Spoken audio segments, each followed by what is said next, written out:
نبی پاک علیہ السلام نے فرمایا ہر عالم کے پاس نہ بیٹھنا، اس عالم کے پاس بیٹھنا جو تمہیں 5 چیزوں سے نکال کے 5 چیزوں میں داخل کر۔ یا رسول اللہ صلی اللہ تعالیٰ علیہ وسلم کون کون سی؟ تو حضور نے فرمایا اس عالم کے پاس بیٹھنا جو تمہیں شک سے نکال کے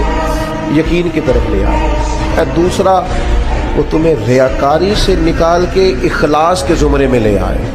اور تیسرا نبی پاک صلی اللہ تعالیٰ علیہ وسلم نے فرمایا وہ تمہارے دلوں سے دنیا کی خواہش نکال کے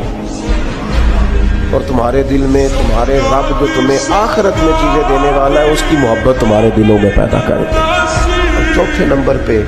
نبی پاک علیہ السلام نے فرمایا اس شخص کے اس عالم کے پاس بیٹھو جو تمہیں تکبر سے نکال کے عاجزی کی طرف لے جائے،